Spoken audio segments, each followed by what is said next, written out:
Our final speaker of the day is Lindy Zhang. Lindy did her medical training at Albert Einstein School of Medicine and then went to Johns Hopkins for her pediatric training and now her pediatric hematology oncology fellowship, where she has somehow found the energy to also be a PhD candidate in Dr. Pratalas's lab. So she's going to speak to us today about mechanisms of immune escape in NF1-associated peripheral nerve sheath tumors.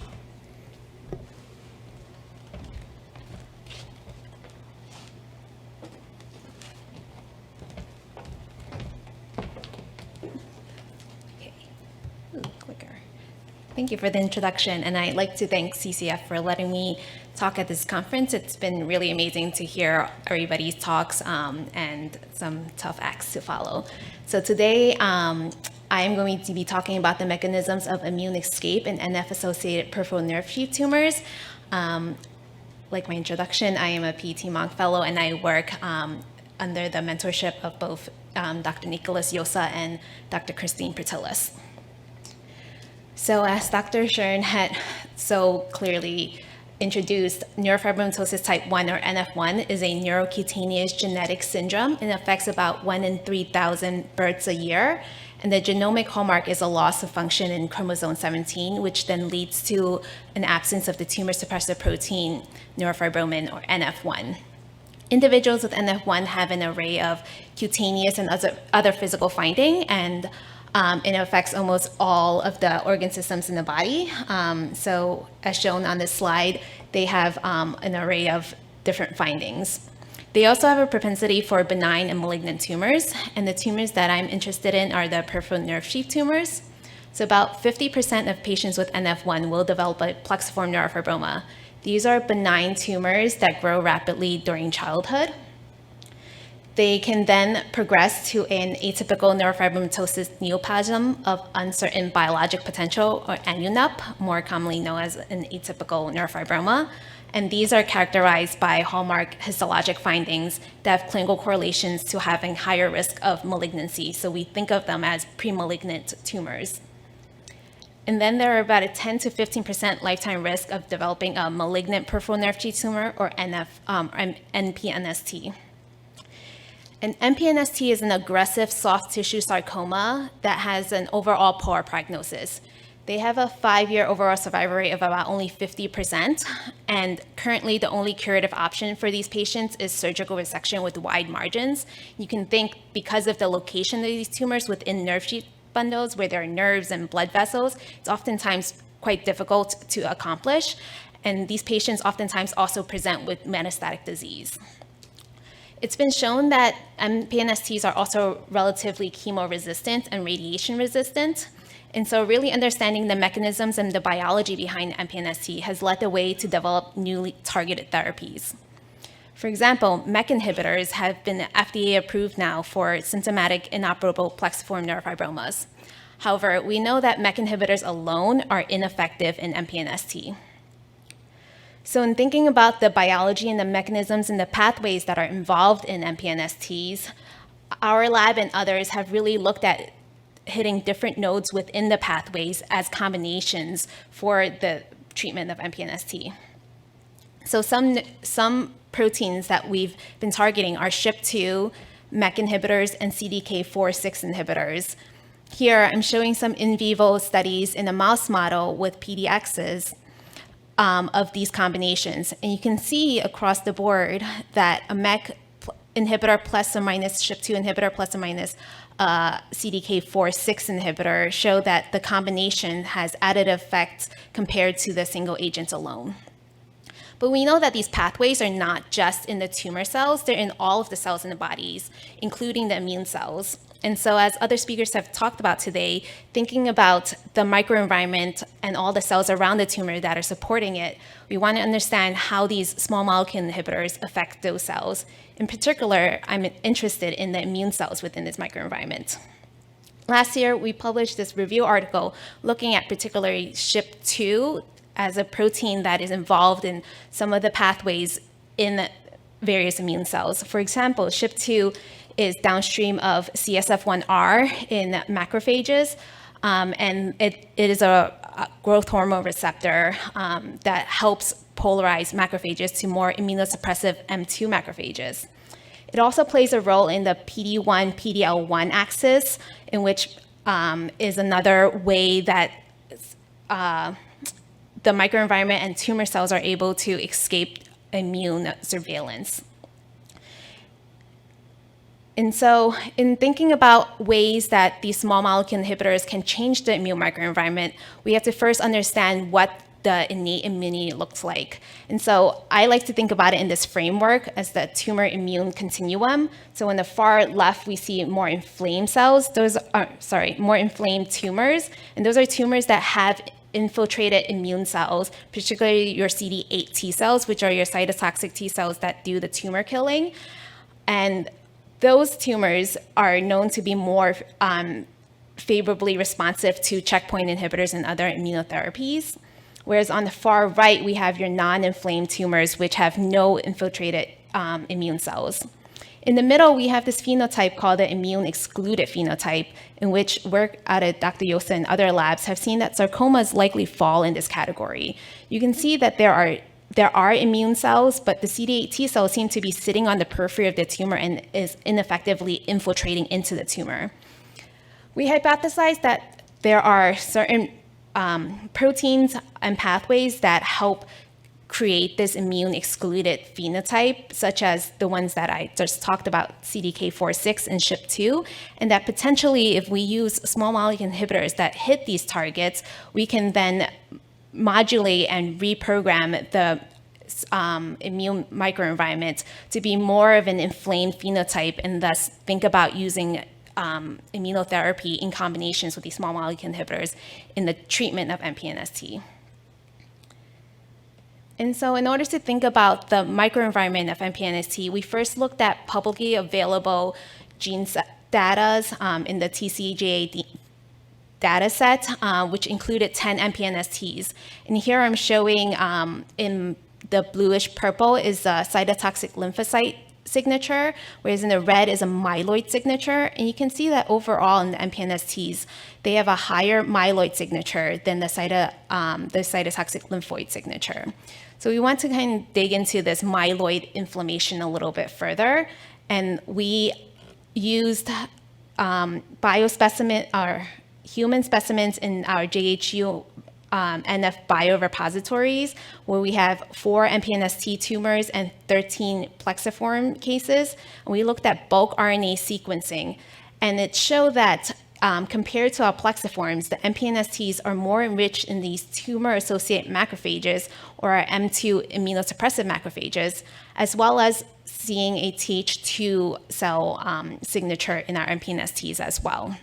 So we wanted to dig a little bit further in this immunosuppressive environment that we think is occurring in our MPNSTs. To further immunophenotype these human samples, I did immunohistochemistry staining. And so looking at the tumor's tissue itself, we can stain the cells and look at what types of immune cells are in that microenvironment. So we went on to stain 17 plexiform neurofibromas, 8 atypicals, and 15 MPNSTs. And we looked at various markers of lymphoid as well as myeloid cells and some immune regulatory proteins. So here is just an example of what it looks like. We have an H&E stain here, which then we review with the pathologist to make sure and verify what tumor subtype we have. And then the various markers you see here, where you can see what markers are being stained for. And then the computer is able to digitize it, count the cells, and then quantify the densities for us. And so first, looking at some of the lymphoid markers, we can see from the plexiform neurofibromas to the atypicals to the MPNSTs, there's about a paucity of CD19 positive B cells across the tumor subtypes. When we look at the T cells, your CD3 cells, as well as your CD8 and FOXP3, there's an overall increase in the infiltrating immune cells. So when we look at the ratio of our CD8s to our FOXP3 T cells, thinking that the higher the ratio, the more cytotoxic, and the lower the ratio, the more T regulatory T cells and immunosuppressive, we see that on malignant transformation, this ratio decreases. Next, when we look at some of the markers for myeloid cells, we see that CD11C, which is a marker for dendritic cells, also has an increase in its density on malignant transformation. And CD163, which is a marker of M2 macrophages, or the immunosuppressive macrophages, also has an increase on transformation to malignancy. But you can see that the densities of our myeloid cells are much higher than the ones we see in our lymphoid cells. So taken together, we see that there's an increase in immune infiltration on transformation to malignant tumors, and that there is a relatively higher infiltration of myeloid cells compared to lymphoid cells. And this is just to show how one of the H&E slides of our tissue is marked by a marker from a pathologist denoting what is MPNST and what is non-malignant tumors. And you can see that the distribution of our cells, the white cells being CD163 positive cells, are within the bulk of the tumor and almost everywhere, whereas your pink and red cells, which are your CD3 and CD8 cells, are kind of sitting in the periphery and almost unable to infiltrate into the bulk of the tumor, which is really resonant with what we saw as the immune-excluded phenotype. So now that we know that there's this myeloid inflammation, we went on to kind of think about what are the mechanisms of causing this myeloid immunosuppression and immune escape. Some of the different mechanisms we looked at were HLA expression. And interestingly, we saw that across the tumor subtype, there's a retention of HLA expression, meaning that there is no decrease or increase in antigen presentation in these cells. We looked at CSF1R expression as well, which is the growth factor for polarizing our macrophages. And there is a trend towards increase with malignant transformation, although that's not statistically significant here. And then when we look at PD-L1, which is a marker that tumor cells as well as myeloid cells use to prevent killing from T cells, we see that there is a significant increase in our malignant tumors compared to its precursors. And then to even further characterize the functionality of these immune cells, we did multiparameter flow cytometry to better characterize some of these mechanisms.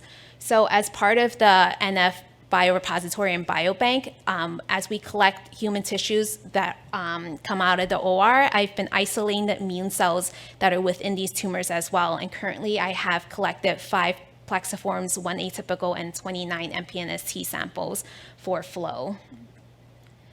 And really, in thinking about our flow panel, I wanted to be very thoughtful about what our working hypothesis is and thinking about what markers to look for in terms of the mechanisms of immune escape.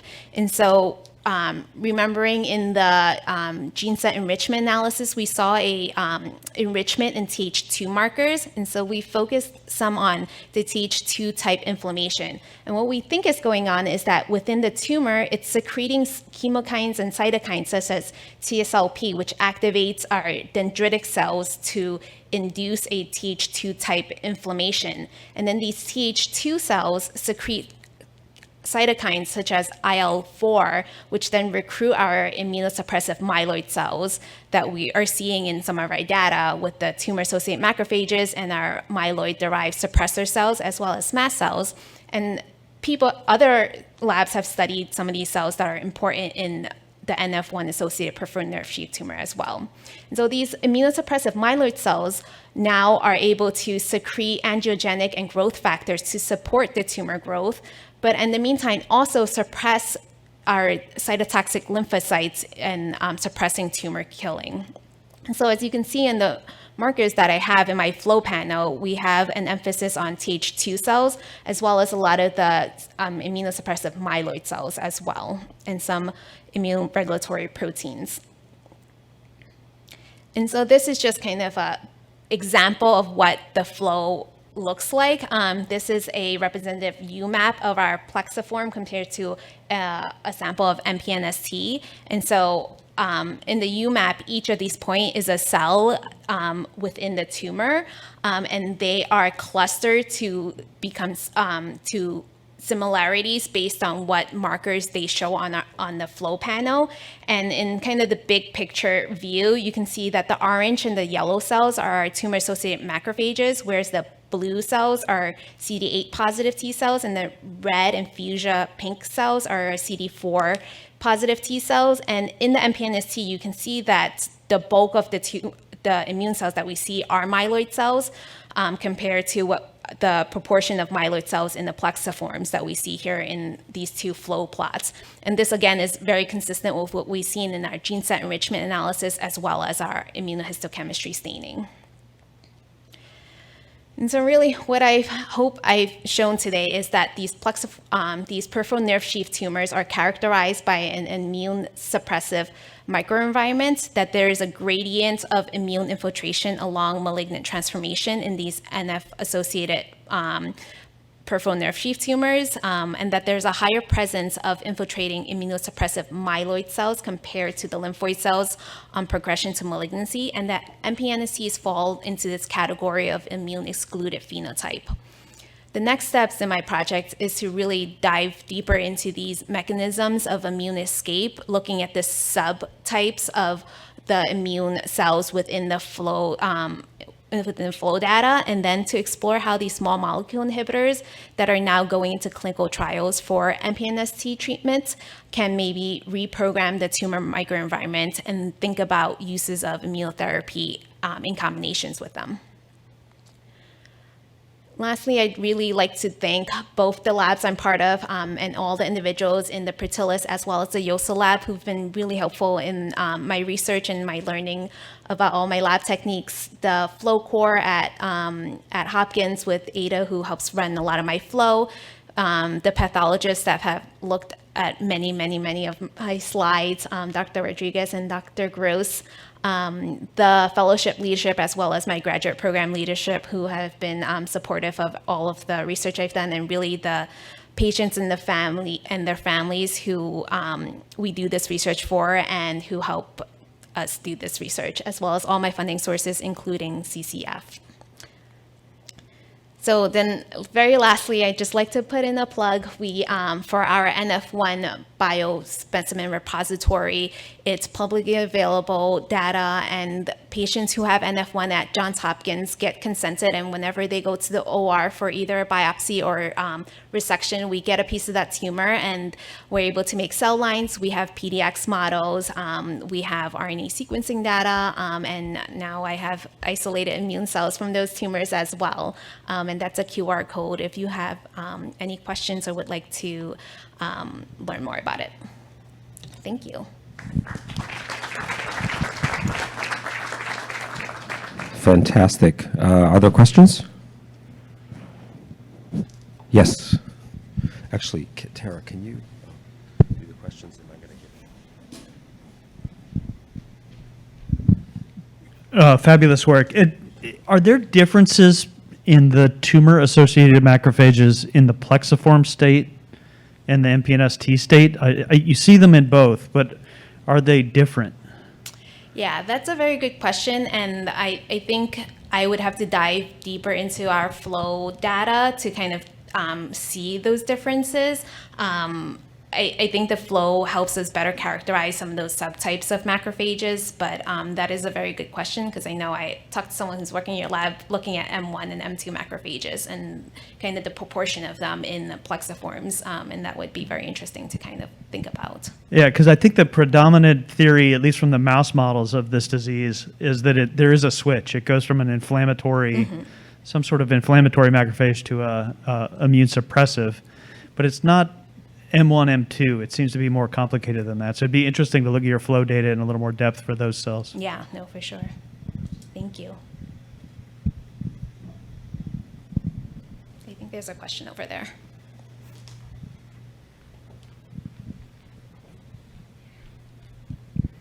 Lindy, this was great work. Thank you. I was wondering if you could comment on the effect of the CDK inhibitors that are currently in trials on CD8s and NK cell function, because I assume as you give that, one, it will have an effect on the tumor and break down possible barriers, But yeah, I was wondering what you thought about that, and if it's already known if it will adversely impact the function of effector cells. Yeah, that's a very good question.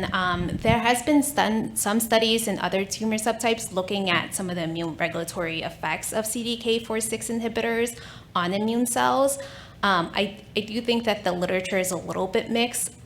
Some literature has shown that it could potentially cause more T regulatory cells, kind of a switch from your cytotoxic T cells to increased T regulatory cells. But it also has other impacts on the myeloid cells as well, and thinking about making it less immunosuppressive. And so that is one of my goals as next to now understanding what the microenvironment is, and then using a syngeneic mouse model to treat them with CDK4/6 inhibitors and seeing what it does to T cells as well as myeloid cells.